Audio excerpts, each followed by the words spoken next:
En esta ocasión vamos a revisar las hormonas sexuales femeninas. Y junto con las hormonas sexuales, sus utilidades clínicas, dentro o como métodos anticonceptivos,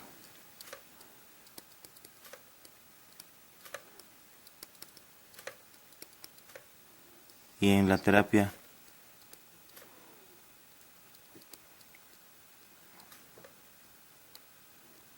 hormonal de sustitución.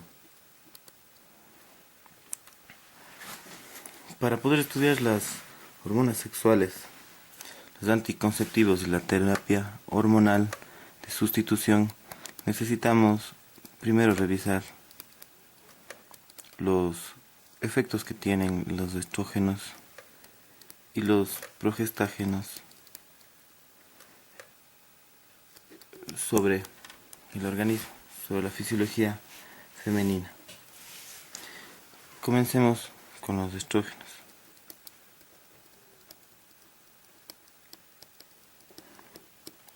Los estrógenos son sintetizados a nivel del ovario por el estímulo de la FSH.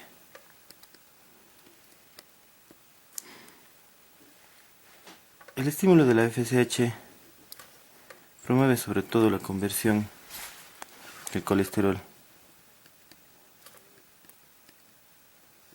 a nivel de la mitocondria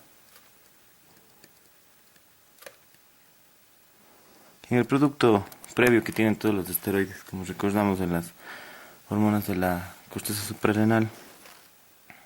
Por intermedio de la actividad de la desmolasa se convierte en pregnenolona, que era la reacción limitante de los procesos o en el uso de las hormonas corticoides, o en este caso las hormonas sexuales también. Debemos recordar algo fundamental. Los estrógenos son muy importantes en el desarrollo de la fase inicial del ciclo menstrual, para la maduración del endometrio.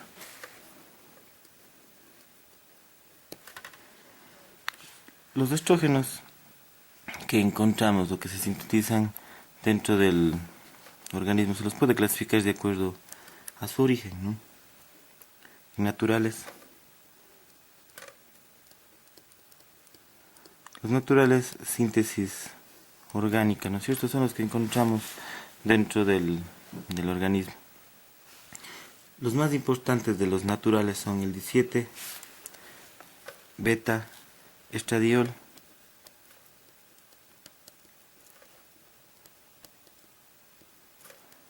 tenemos también la estrona, y además de esto tenemos el estriol.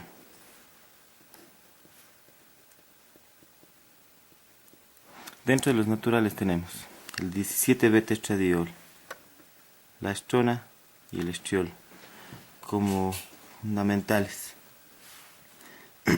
Dentro del segundo grupo tenemos los estrógenos de origen sintético.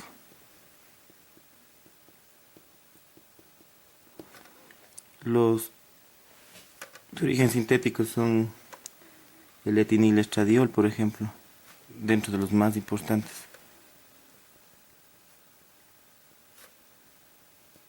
Porque está presente en los compuestos hormonales anticonceptivos también. El mestranol,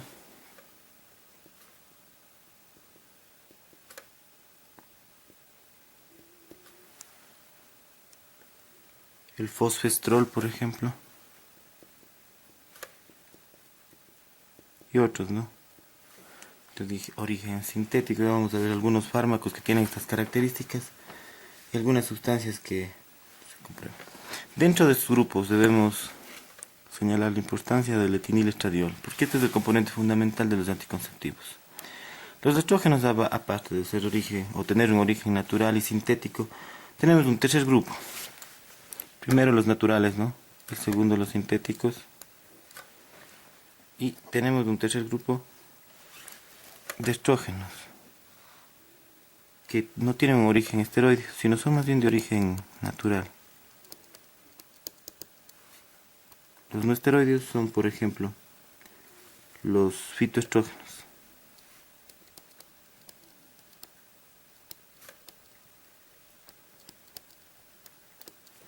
Los fitoestrógenos cumplen en este momento, este tercer grupo cumplen una función dentro del manejo de la sintomatología de las mujeres menopáusicas. Los fitoestrógenos dentro de la menopausia. Realmente sus efectos no están comprobados dentro de la terapéutica para inhibir los signos y síntomas del climaterio, pero tenemos muchas presentaciones comerciales que traen este tipo de medicamentos. Los estrógenos,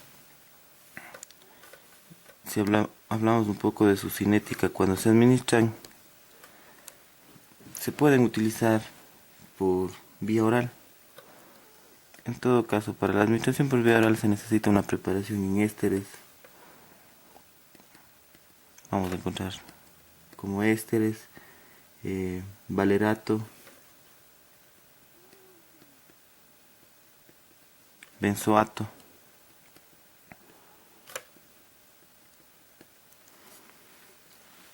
Dentro de su distribución,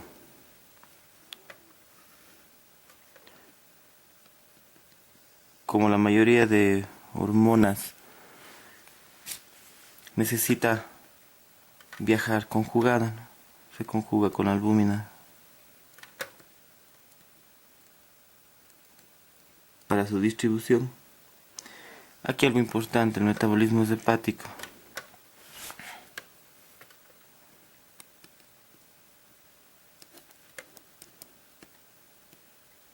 Es inductor.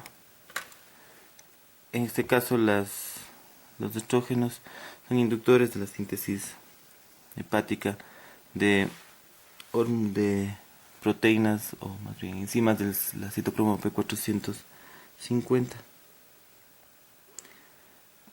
Cuando hablamos de los efectos de los estrógenos, cuando tomamos en cuenta los efectos de los estrógenos, tenemos que resaltar su acción sistémica. Continuando con este esquema, los estrógenos y sus efectos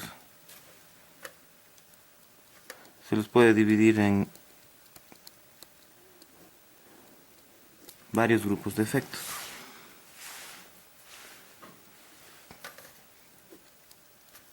Vamos a trabajar con 3 grupos de efectos de los estrógenos. El primero son los efectos que tienen a nivel del metabolismo.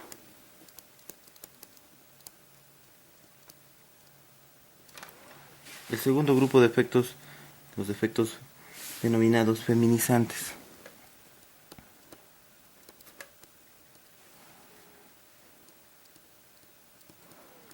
Y el tercer grupo de efectos que tienen que ver con el sistema nervioso central. Cuando hablamos del metabolismo, algo que resulta fundamental es hablar de la relación de los estrógenos con el hueso.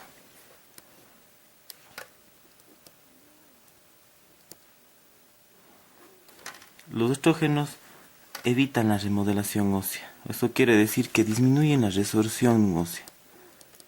Disminuyen la resorción, manteniendo la estructura del hueso. Disminuye la actividad de los osteoclastos, células fundamentales para este tipo de procesos, ¿no? Además, disminuye a nivel óseo la participación de algunas sustancias como interleucina 1, por ejemplo, factores de necrosis tumoral alfa. Otra cosa importante a nivel óseo, las hormonas o los estrógenos tienen la capacidad de promover el cierre temprano del cartílago metaepifisiario. en el caso de que hubiese un exceso de estrógenos durante la niñez, la mujer, si bien va a tener un metabolismo más rápido, un crecimiento inicial más intenso, no alcanza la talla esperada, ya que se cierra el cartílago de manera más temprana. No vamos a tener los efectos que esperaríamos. En torno al hueso, los primeros efectos. Vamos ahora en torno a lo que sería la insulina.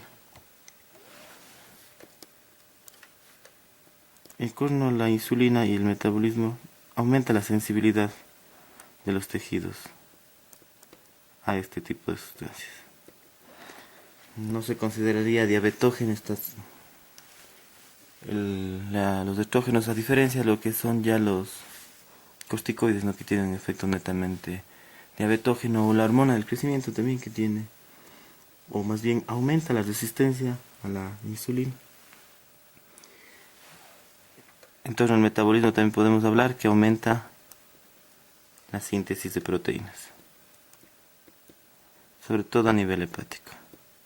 Es un inductor, ¿no? Pero aumenta también la síntesis de proteínas. En torno a los lípidos, hay que recalcar algo que es muy importante. Disminuye los niveles de colesterol total. Disminuye LDL colesterol. Entonces, de ahí que podamos hablar que cuando existe falta de estrógenos durante la menopausia, aumenta el riesgo cardiovascular por acumulación de estas sustancias. De ahí el principio de que los estrógenos se traten o se utilicen para manejar el riesgo cardiovascular en la mujer menopáusica. A nivel de los efectos feminizantes, bueno, como general podemos hablar, son los encargados, ¿no? Los estrógenos de los caracteres sexuales secundarios.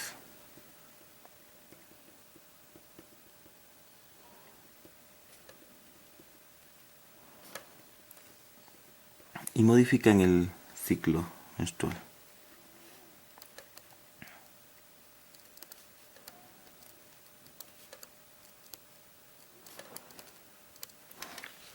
Los estrógenos, justo antes de la ovulación, tienen una caída dentro de sus concentraciones plasmáticas. Justo antes de la ovulación caen los estrógenos. La síntesis natural. Debemos comprender que esta caída de los estrógenos, aunque no va a llevar a concentraciones demasiado bajas, pero esta caída, la teoría es que induce la producción de LH. El pico de LH es el encargado de inducir la ovulación. Recuerde, una concentración constante de estrógenos durante todo el ciclo menstrual evita la ovulación. Una concentración constante de estrógenos durante el ciclo menstrual evita la ovulación. Entonces, es un concepto que hay que entender. ¿Y cuál es el principio fisiopatológico? La luteinizante. ¿Cómo participan los estrógenos dentro de un ciclo anovulatorio? Aumentando la concentración o el pico de LH previo a la menstruación. Previo a la ovulación. Es importantísimo esto. Dentro del sistema nervioso